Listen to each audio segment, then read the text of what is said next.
ባለጠጋ ለመሆን ሚሊዮነር ለመሆን በጣም በሚዘገን ሁኔታ ወጣቶችም አሁን በየአደባባይ ወጥተው በጣም በሚያሳዝን ራሳቸው ለሽያጭ አቅርበው ክርስቲያኖቹም ሴቶቹም ወንዶቹም ዋናው መኒ ነው እያሉ ነው ሲባል በአቋራጭ ባለጠጋ ለመሆን አፍንጫዋን ዳሌዋን ይዛ መጣ ባለ ሚሊዮነር የምትፈልግ በጣም ብዙ የብር አስር የሆኑ ወጣቶች አላያችሁ ኬት እንደተፈጠሩ ኬት እንደተወለዱ ቤት በኩል አልፈው እዚህ ደረጃ እንደደረሱ ጥያቄ የሚፈጠር ምን እየሰሙ ምን እየበሉ ምን እየጠጡ ምን እየተማሩ እዚህ እንደደረሱ ማይታወቁ በርካታ ወጣቶች በኃይለኛ የገንዘብ ፍቅር ተመተው የያዙት መንገድ የምን መንገድ እንደሆነ መረዳት አቅቷቸው ብዙ ሰዎች አሉ በክርስቶስ ማመንና ባለጠጋን ለመሆን መፈለግ አብረው ሄዱ በቃ ቁርጣችሁን ማወቅ አለባችሁ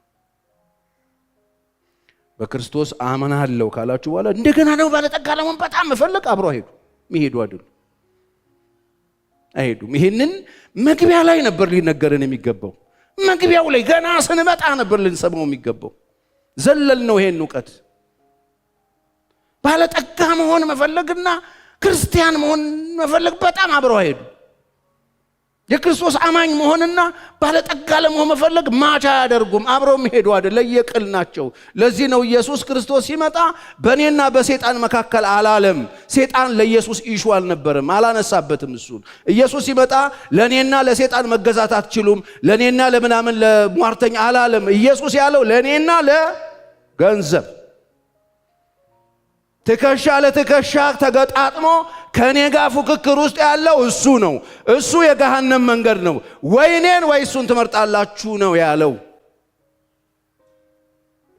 የኢየሱስ ትምህርት ይሄ ስለዚህ በጣም ጥሩ ክርስቲያን መሆንና ደግሞ እንደገና በጣም ባለጠጋ ለመሆን መፈለግ አብሮ መሄዱ አይደል ሰከን በሉና አስቡበት መጠንቀቅ ስላለበት እንዴ ባለጠግነት ኃጢአት ነው ወይ አላልኩ ብዙ ጊዜ ነግሬያቸዋለሁ ባለጠጋ ለመሆን የምትፈልጉ ሲባል ሁሉም ነው የሚያወጣው እጁን እግሩ ኮሱ ነው ያልኩት እኔ ያልኩኝ ያለውት ባለጠጋ ለመሆን መፈለግ ምንድነው ያለው በጥፋት በመፍረስ ሰዎችን በሚያሰጥም በሚጎዳ በብዙ ስቃይ በወጥመድ ውስጥ ይወድቃሉ እያለን እየነገረን ነው ስለዚህ ምንድነው እኛ የሚሻለን ታዲያ ድሆች ሆነን እያከክል ልንኖር ነው ወይ ካላችሁ ኖ ፍለጋ የሌለው የክርስቶስ ባለጠግነትን እሰብክ ዘንድ እንዳለ ጳውሎስ የያዛችሁት ፍለጋ የሌለው ወደር የሌለው የዘላለም አምባ የዘላለም ኩራት የዘላለም ሕይወት የማያልፍ የማይነጥፍ ትናንትናም ዛሬም ለዘላለም ሕያው ሆኖ የሚኖር ክርስቶስ እሱ ከናንተ ጋር ካለ ኦሬዲ ባለጠጋ ናችሁ ይሄ ከተስማማችሁ አሜን በሉ እያለን ያለው እሱን ነው ባለጠጋ ሆናችሁ ኑሩ ነው የተባልነው ለመሆን ፈልጉ አይል ስለዚህ በክርስቶስ ኢየሱስ ያገኛችሁትን ሕይወት መጀመሪያ በደንብ ተግባቡት ከሱ ጋር ለዚህ ነው ለኔና ለገንዘብ ለኔና ለሱ መገዛት አትችሉም ለምንድን ነው ኢየሱስ እንደዚህ ያለው ያቀዋል ፓወር ለምን ኢየሱስ ሲመጣ እኮ ፈትኖታል እኮ ዲያብሎስ መጥቶ ያለው ይሄ ሰጣለሁ አሳይቶት ታስታውሳላችሁ ወሰደው ያለምን ክብር ዝና ምናምን ማሳይ ይሄ ሁሉ የኔ ነው አለው ሰጣለሁ አለ ምን ብታረግ ወድቀህ ብትሰግድል ሊጥለው ነው ኢየሱስን ይፈልግ ውደቅና ስገዳል ለእግዚአብሔር ለአምላክ ብቻ ምን በል ስገድ ተብሏል አይደል እርሱን ብቻ አምልክ ተብሏል ተብሎ ለእርሱ ብቻ ስገድ ተብሏል ብሎ ነው ኢየሱስ ያመለጠው ያቀዋል ስለዚህ አንዱ የገሃነም መንገድ ነው በጣም ሀብታም ለመሆን መፈለግ ቁርጣችሁን ወቁ ከነሰራችሁ ምንም አረዳችሁ በጣም ብዙ ሰው ባለጠጋ ለመሆን ነው ቸርች ያለው የጊዜ ይሄንን ቃል እየከፈቱ ባለጠጋ ሊሆኑበት ነው መጽሐፍ ይናገራል አንዳንዶች ይላል ባለጠጋ ለመሆን የሚፈልጉ ናቸው አለ ወደ ላይ ወጣችሁ ስታነቡ እነሱ ጋር ነው ኑሮ ማትረፊያ የሚመስላቸው ክርስቶስ ይላል በእነሱ ዘንድ ጠብ አለ ክርክር አለ ቅናት አለ ምቀኝነት አለ መግደል አለ እነሱ ውስጥ ይገላሉ ችግር የለባቸው ኢየሱስ ክርስቶስን ለመምሰል የማይጠጋጋ ትምህርት የሚያስተምሩ በትዕቢት የተነፉ አንዳች የማያውቁ አለ በቃል እየተሟገቱ እንደ በሽተኛ ክርክር ነው የሚናፍቁት አለ ጳውሎስ ኑሮዬ ይበቃኛል ለሚለው ግን እግዚአብሔርን መምሰል እጅግ ማትረፊያ ነው እስቲ ኑሮዬ ይበቃኛል በሉ ኢየሱስ ክርስቶስ ኃጢአተኞችን አድኖ የዘላለም ሕይወት ሊሰጥ ይችላል ኢየሱስ ክርስቶስ ኃጢአተኞችን ለማዳን ዛሬም እጆቹ ተዘርግተዋል። ኃጢአት ያለበት አይደለም የሲኦል ኃጢአተኛ ሰው ኃጢአቱን ከተናዘዘ ማረኝ ካለው ከኃጢአት ውስጥ አውጥቶ ነፃ ሊያወጣው ይችላል። ይሄን መንገድ የያዘ ሰው ግን ምርጫው ነው ይከበርለታል። ኃጢአተኛ ሰዎችን ማዳን ይችላል። ኃጢአተኛ ሰዎችን አድኖ ከዘላለም ጥፋት ወደ ዘላለም ሕይወት ኢየሱስ መውሰድ ይችላል። አሁንም ከጨለማ ወደ ብርሃን ሰዎችን ማምጣት ይችላል። ኃጢአተኞችን ሊያድን ነው ኢየሱስ ክርስቶስ የተሰቀለው። እንዲሁን የወደደን ስለ ኃጢአታችን ስለ በደላችን ነው ኢየሱስ ክርስቶስ በቀራንዮ መስቀል ላይ የተሰዋው የሞተው ራሱን አሳልፎ የሰጠው። ለኃጢአተኞች እሱ መድኃኒት ነው። ኃጢአተኛ ሰዎች አይከብዳቸውም ወደ ዘላለም ሕይወት ለመሄድ። ኃጢአተኝነት አይደለም ዋናው የሲኦል መንገድ ወገኖቼ። ኃጢአተኝነትን አውቆ መመለስ የሚችል ሰው የዘላለም ሕይወት ያገኛል። ነገር ግን ከኃጢአት የተመለሻለሁ ብሎ በኃይለኛ የገንዘብ ፍቅር የተነደፈ ሰውዬ የሚያድነው የለም። እሱም በደንብ አጠዳድፈው ጉድጓድ ይከቱታል። ምክንያቱም መድረኮቻችን ሁሉ ስለተበሉ ማለት ነው። መስባኮቹ በሙሉ ተበልተዋል። አብዛኞቹ ተበልተዋል። በሚሊዮነርነት ምናምን ተጠልፈዋል። ሚሊዮነር ነው ሚሊዮን ነው አይደል? ሚሊዮን ምናምን ነው ያለው። እሱ የጥፋት መንገድ ነው ወገኖች። ኃጢአተኞች ንስሐ ግቡ፣ ወደ ጌታ ተመለሱ፣ እሱ የዘላለም ሕይወት ይሰጣቸዋል። ኃጢአተኞችን ሊያድን ነው ኢየሱስ የመጣው። ከኃጢአት ተመለሱ፣ ንስሐ ግቡ፣ ጌታ ኢየሱስን የሕይወታችሁ ጌታ አድርጉት። ባለጠጋ ለመሆን መፈለግን ግን ተዉት። በቃ ተዉት፣ ይቅርባችሁ። በጣም ሩጫ ላይ ያላችሁ ሰዎች ፖዝ አድርጉና ኑሮ ይበቃኛል በሉ። የተሰጣያችሁን ነገር ይበቃኛል በሉ። የየዕለት የተቀረበላችሁን ስራ ስሩ። ነገ እንደሚሄድ ሰው፣ ነገ ፊቱ እንደሚቆም ሰው፣ እንደጨረሰ ሰው ኑሩ። ፈቃዱን ለማድረግ ሞክሩ። በተቻላችሁ መጠን የእግዚአብሔርን ሐሳብ በሕይወታችሁ አከናውኑ። ኑሮ እንደሚበቃችሁ አውጁ። በጌታ ደስ ይበላችሁ። በእርሱ እንዳረፋችሁ ተጓደዱበት። በእርሱ እንዳረፋችሁ መስክሩ። ኢየሱስ ክርስቶስ እረፍትን ይሰጣል። እስቲ በደንብ አሜን። ኢየሱስ ክርስቶስ ያላሳረፈውን ሰውዬ ዓለም ላይ ምንም ነገር የሚያሳርፈው ነገር የለም፣ አልነበረም፣ የለም፣ ወደፊትም አይመጣም። በክርስቶስ እረፉ። ቤተክርስቲያን ለእንደዚህ ነው ምድር ላይ ተቀመጠችው እንጂ ባለጠጋው ሰውዬ አርፎ ቢሆን ባለጠጋው ሰውዬ በባለጠግነቱ ላይ ባለጠግነት እየጨመረ የሚሄደው ወጣቱ ባለሀብት በጣም መንገዱን ይዘዋል፣ በጣም ታድልሃል ጎበዝ ልጅ ብሎ ይጸልይለት ነበር ነው ያለው። ነገር ፍለጋ መንገዱ ትራኩ ልክ ስላልሆነ እሱን ተወውና ለድሃ ስጠውና ይብሉት እነሱ አንተና አለው። መንገዱን የመንግስቱን መንገድና አብረኝ ከኔ ጋር አለው ነው አለ። ፊቱ ጠቆረ ይላል። ዋው አለ ኢየሱስ።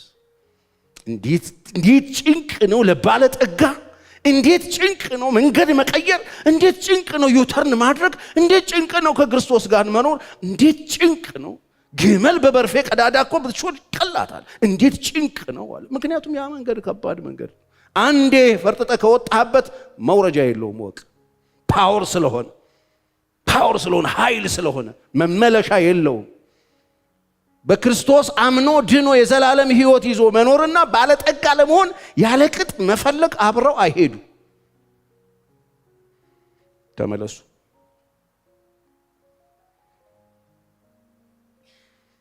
ተመለሱ፣ ጌታን ፍሩት። አንተ ግን የተጠራህለትን በመልካም መታመን መልካሙን በእምነት ገድል ተጋደል። የተጠራህለትን በብዙ ምስክሮች ፊት በመልካም መታመን የታመንክለትን የዘላለም ሕይወት ጓጉተህ ጠብቅ አይልም፣ ያዝ ነው የሚል። ይዘን ነው የምንኖረው። የዘላለም ሕይወትን ምን በል እስቲ ያዝ በሉ፣ ጮክ በሉና በሉት፣ ያዝ። የዘላለም ሕይወትን ምን በል ያዝ። የዘላለም ሕይወት ተይዞ ነው የሚኖረው። የዘላለም ሕይወት ተይዞ ያዝ። የዘላለም ሕይወትን ያዝ። ሌላው የጥፋት መንገድ ጥላቻ፣ ሰዎችን መጥላት፣ ሌሎችን መጥላት፣ ሰዎችን መጥላት፣ በፍጹም ሰዎችን ሪጀክት ማድረግ። እሱ ይጋን ታዲያስ ማን ያለው? ዮሐንስን ጠይቀው። እኛ ወንድሞቻችንን ስለምንወድ ከሞት ወደ ሕይወት እንደተሻገርን በዚህ ነው የምናውቀው። ወንድሙን የሚጠላ ነፍሰ ገዳይ ነው። ነፍሰ ገዳይ ደግሞ የዘላለም ሕይወት እንደሌለው እናንተ ታውቃላችኋል። የገሃነም መንገድ ነው ጥላቻ።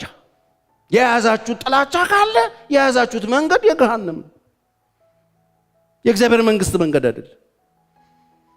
አሁን ይሄ እውነት ቢበራልን ኖሮ ዛሬ በዚህ ልክ ይሄ ሁሉ ቁጥር ስፍር የሌለው በጥላቻ የተነደፈ ህይወቱ የተጎሳቆለ በጥላቻ በምሬት የተሞላ እየዘመረ መንፈሳዊ ቋንቋ እየተናገረ በጥላቻ ተነድፎ በጥላቻ ፋፍቶ እንደዚህ በብዛት እናይ ነበር ወይ ብትሉኝ አናይም ነበር። መንገዱ የሞት እንደሆነ ስለማናውቅ የጥፋት መንገድ ጥላቻ በዚህ እናውቃለን። ከሞት ወደ ህይወት እንደተሻለ አውቀን ነው የምንኖረው። ይዘን ነው የምንኖረው። ግን ጥበብ እንዳይመስላችሁ ድንገት አይገርምም አልጠበቅኩም ነበር እምንለው አይደለም። አውቀን ነው የምንኖረው። የጥፋት መንገድ ነው ጥላቻ። በጥላቻ አሁን የምትመላለሱ ሰዎች አላችሁ። በቃ ጠላታችሁን አቅፋችሁ እየሄዳችሁ፣ ገዳያችሁን ይዛችሁ እየሄዳችሁ፣ ቀባሪያችሁን ይዛችሁ እየሄዳችሁ በጥላቻ አሁንም የተነደፋችሁ ሰዎች አላችሁ። ከሞት ወደ ህይወት አልመጣችሁ። እኔ አይደለሁም ያልኩት፣ ይኸው የእግዚአብሔር ቃል። ምርጫ የለንም። አቅም ከሌለን አቅም ስጠን ብለን ጸልየን ጸጋ ተቀብለን ምሕረት አድርገን እንሄዳለን እንጂ በጥላቻ ተነድፈን በጥላቻ ቁጭ ብለን በጥላቻ ተጠምቀን ጥላቻ ውስጥ ቁጭ እንዴት አታውቁም አለ ዮሐንስ ኢየሱስ ደረት ላይ የነበረው እንዴት አታውቁም? እናንተ ታውቃላችሁ የዘላለም ህይወት የለውም ወንድሙን ምን የሚጠላ ጥላቻ ምንድን ነው? የዘላለም ህይወት የሌለው ሰው ምልክት ነው የሚል። ይሄንን እንዴት አድርገን ልናሻሽለው እንችላለን? በጥላቻ የተነደፋችሁ ክርስቲያኖች ቆም በሉ። ህይወታችሁን አደጋ ውስጥ እየከተታችሁት፣ ህይወታችሁን ጥፋት ውስጥ እየከተታችሁት። እሱ መንገድ አደገኛ መንገድ ነው። ግድ የላችሁም። ቆም በሉና አስቡ። የጥፋት መንገድ ነው። የገሃነም መንገድ ነው። የጥፋት መንገድ ነው። የጨለማ መንገድ ነው። ለማንም ብለን አይደለም፣ ሳንወድ በግድ ለራሳችን ብለን። ወንድሙን እንደገደለው እንደ ቃየል አትሁኑ አለ። አቤልን ለምን ገደለው ይላል? የሱ ስራ ክፉ፣ የወንድሙ ግን ጽድቅ ስለነበር ነው ይላል። ተነስቶ በጥላቻ ገደለው። ወገኖች፣ እግዚአብሔር መንገዱን አውቀን እንድንሄድ ይፈልጋል። አሁን ያላችሁበት ትራክ የትኛው መንገድ ነው? ወገኖቼ፣ በሀብት ምክንያት የዘላለም ህይወት እኮ ሰውየው ወጣቱ ሀብት ምክንያት እንዴት ከባድ ነው! እንዴት አስጨናቂ ነው! አዘነ፣ ፊቱ ጠቆረ። ኢየሱስ አዘነለት። ዋው! እንዴት ከባድ ነው ይሄ መንገድ! እንዴት ከባድ ነው! ታዲያ ይሄን መንገድ ለምን መረጥ ነው? ወደ እግዚአብሔር ቤት ስንመጣ ምን ፈልጋችሁ መጣችሁ? እኔ ብዙ ዓመት ከሱ ጋር ኖርኩኝ። ከህልውና ውጪ ነፍስን የሚያሳርፍ ሐሴት የምናደርግበት አስተማማኝ ነገር የለም። ማንም የማይወስደው የማይደፈርስ ሰላም ያለው በክርስቶስ ውስጥ፣ በሀብት ውስጥ አይደለም። እንዳይቆጫችሁ፣ ቀን ይመጣና በጣም ትልቅ ብለን የተከተልነው ነገርና እኛ እንለያያለን። ስንለያይ አያለቅስም፣ ቆሞ ይሸኘናል። ባለጠግነት ይሸኘናል። ሌላ የኛ አይነት ተተኪ ፈልጎ እኛን ይሸኘናል። ከኛ ጋር የሚቀበር ባለጠግነት የለም። ኢየሱስ ክርስቶስ ያድናል። ሕይወታችሁን ጠብቁ፣ ራሳችሁን መርምሩ። ብትፈልጉት ምን እንደምትፈልጉት፣ በምን ፍቅር ልባችሁ ተይዟል? አሁን ይሄ በጣም ትንሽዬ የሚመስላችሁ ሰዎች አሉ። ይሄ የአንድ ደግ መጋቢ፣ የአንድ እግዚአብሔርን የሚታዘዝ ሰው፣ ለትውልድ በጣም የሚጨነቅ የሚያስብ፣ ለትውልድ በጣም የሚጠነቀቅ፣ የትውልድ ህይወት የትውልድ መጨረሻ የሚያስጨንቀው ሰው መልእክት። ሐዋርያው ጳውሎስ ዛሬ ቢመጣ ከዚህ ውጭ የሚያስተምረው ነገር የለው። ቢሊየን እያለ ሰው ሲቃለድ በጣም ነው የሚሳቀቀው። እኔ በደህና ጊዜ ነው የሞተው እሱ። ወገኖቼ፣ ሁሉንም ነገር ለቀን ጥለን እንወጣለን። ስለዚህ በትክክል መያዝ ያለበትን ነገር ያዙ። ኑሮ ይበቃኛል ማለት እግዚአብሔርን መምሰል እጅግ ምንድን ነው? ማትረፊያ ነው። ወደዚህ ምድር አንዳች አላመጣንም፣ አንዳች ይዘን ልንሄድ አይቻለንም ተብሎ ተጽፏል። ምንም ይዛችሁ የምትሄዱ ይመስላችኋል? አውቶቡሷ ስትመጣ የምትጭነው ነገር ምንም ነገር የለም። አውቶቡሷ ውስጥ የሚገባ ሞት የምትባል ቦይንግ አለች፣ ሞት የምትባል አውቶቡስ አለች። ስትመጣ እኛን ከነቡትቷችን አትይዘንም፣ እኛን ራቆታችንን ነው ተቀብላ የምትሄደው፣ ይዛ የምትሄደው። ስለ ህይወታችሁ አስቡ፣ ስለ ዘላለማችሁ አስቡ። ስለዚህ እንዲህ አይነት ፍላጎት ካለ ወይ ካለሽ መፈለጋችሁን ቆም አድርጉትና መፈለግ ያለበትን ነገር በትክክል አስቡ። ዛሬ ከባሎቻችሁ ጋር ከሚስቶቻችሁ ጋር ከወንድም ከእህቶቻችሁ ጋር እየተጋደላችሁ ያላችሁበት በጥላቻ የተበታችሁበት ልባችሁ ያዘነበት ነገር ምንድን ነው? እሱ ጉዳይ በጣም ተራ ጉዳይ ነው። እንደ ትልቅ ጉዳይ ልባችሁ ውስጥ ከብዶ ከሆነ ዛሬ ቆም በሉ። መንገዱ ነው እንደሱ ያሰከራችሁ። ቆም በሉና የያዛችሁትን ሰፊ መንገድ ለውጡና በጠባቡ መንገድ ስጋም በጥርስ ነክሰን ኑሮዬ በቃኝ ብለን ነፍሳችንን በእጃችን ይዘን ስጋችንን በጥርስ ነክሰን የምንሄድበት መንገድ አለ። አይቀርም። ስለዚህ ምንድነው የከበዳችሁ? ምንድነው በጣም ያስጨነቃችሁ ነገር? ስለዚህ መንገዳችሁን ፈትሹ። የትኛው መንገድ ላይ ነው ያላችሁት?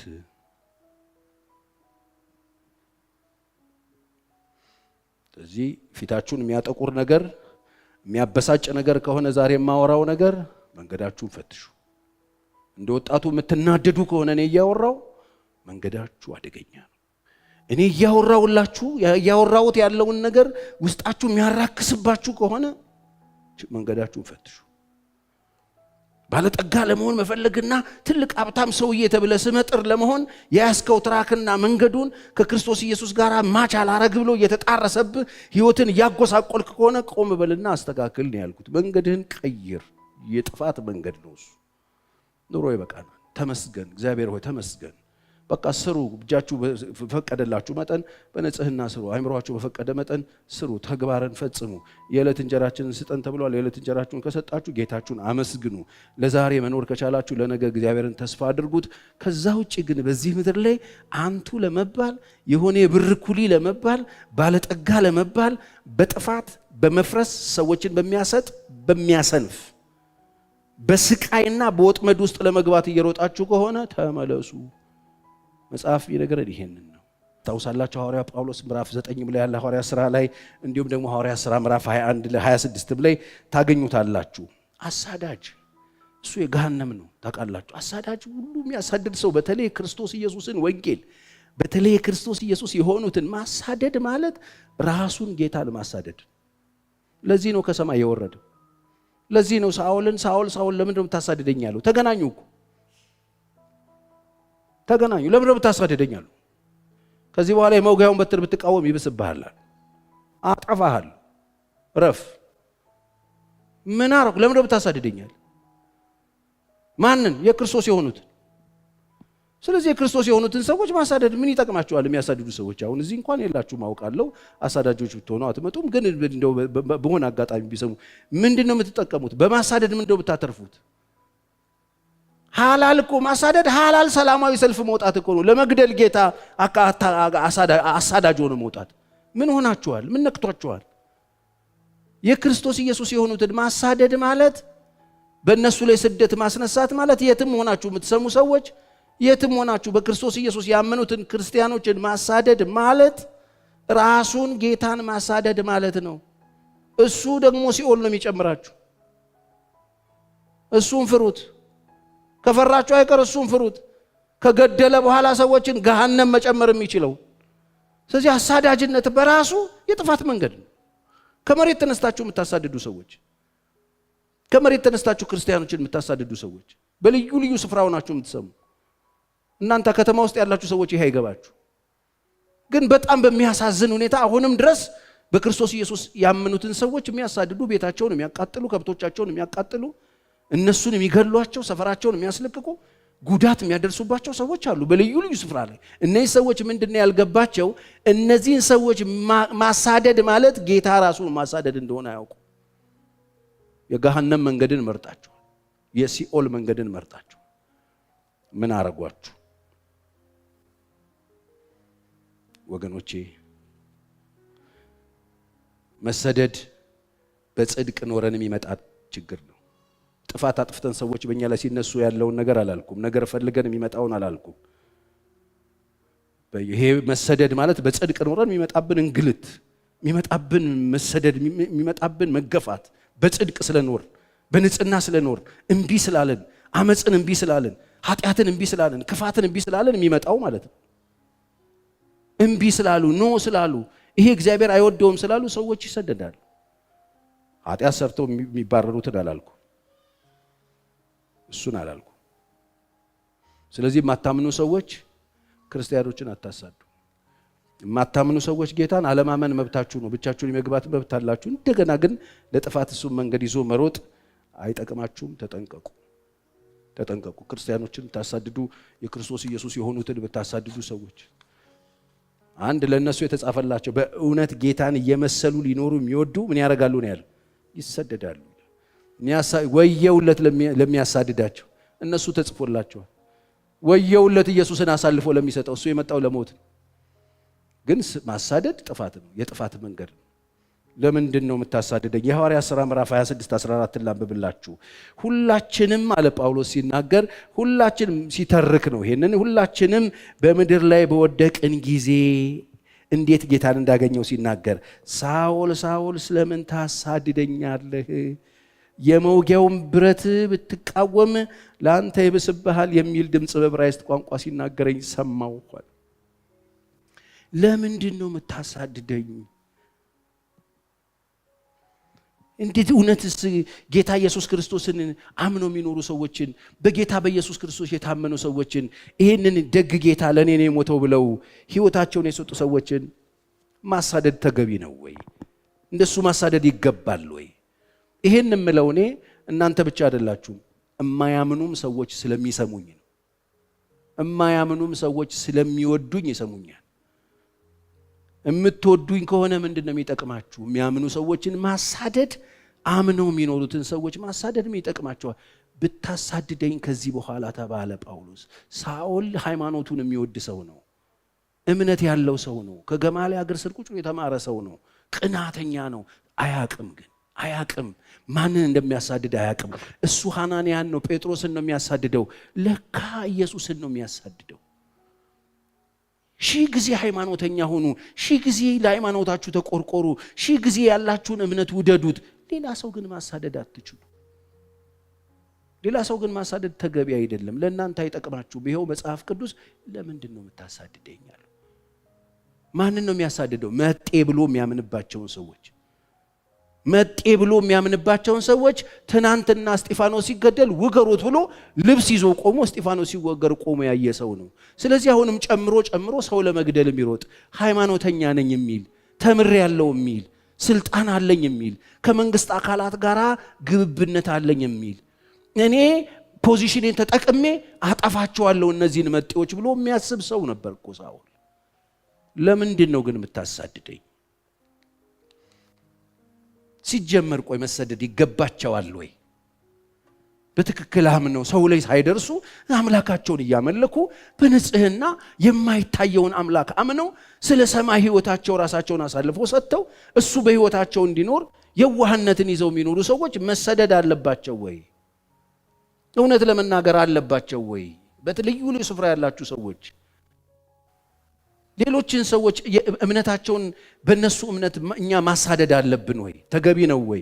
እምነት ካላችሁ እምነታችሁን ይዛችሁ መቀጠል ነው እንዴ? እምነት ካለ እምነትን ይዘ መቀጠል ነው። ሌላውን ማሳደድ ምንድነው የሚጠቅምህ? ይሄው ብርሃኑ ጌታ ተገለጠና ለምንድን ነው የምታሳድደኝ አለው እንዴ? እሱ ሰው አይደል ያሳደደው? እሱ ጴጥሮስን አይደል ሐናንያን አይደል ያባረረው? እኮ እኔን ነው አለው። ወገኖቼ አስተውለን መኖር መውጣት መግባት ይሁንልን። እስቲ በደንብ አሜን። አዎ ሰውን በጣም አራክሰን የምናስብ ሰዎች፣ ሰውን ማሳደድ፣ ሰውን ማንገላታት፣ ሰውን መጉዳት በጣም አራክሰን ትንሽ አድርገን ከአምላክ አላቀነው የምናስብ ሰዎች ማስተዋል ያስፈልገናል። አታላቁት። ሰውን ከመሬት ያለውን አብሯችሁ የሚኖረውን ሰው ከሰማይ ጋር አታላቁት። ለምን ካላችሁ ሰው ውስጥ ያለው እስትንፋስ ከላይ ነው። ለዚህ ነው መጨረሻ ላይ በግና ፍየል ግራና ቀኝ የሚባል ሰልፍ ተሰልፎ እናንተ የአባቴ ብሩካን እናንተ እርጉማን ብሎ ሲናገር ተርቤ ያላበላችሁኝ፣ ተጠምቼ ያላጠጣችሁኝ፣ ታርዤ ያላበላ ምናምን ሲል መቼ መታሉት እንዴ? ከነዚህ ከታናናሾች ከወንድሞቼ ለአንዱ ያደረጋችሁት ለኔ ነው አላቸው። እንዴት እንደሰፋው ተመልከቱ። መሬትን እንዴት ከሰማይ ጋር እንዳያያዘው ተመልከቱ። ስለዚህ ሰው ስትመለከቱ ሰማይን እንዳትረሱ። ይሄ ሰውዬ ምን አጠገባችን ምን ወክሎ እንደቆመ አናውቀውም። የትኛውን በሽተኛ፣ የትኛውን እስረኛ፣ የትኛውን የታረዘ ሰው፣ የትኛውን የተጎዳ ሰው ሰማይ ከየትኛው መዝገብ ውስጥ እንደሚወጣ አናውቅ። እንዲህ ይሄንን ብናውቅ ኖሮ ወንድሞቻችንን ባልበደልን፣ ወንድሞቻችንን ባልጎዳን፣ ሰዎችን ባልበደልን፣ ሰዎችን ባልነካን ነበረ። ይሄ ቢገባን ኖሮ ጌታ ሆይ መቼ መጣህ አሉት። መቼ ነው እኛ ተርበን ያላበላንህ? መቼ ነው ታርዘን ያላለበስንህ? መቼ ነው ይሄ የሆነው?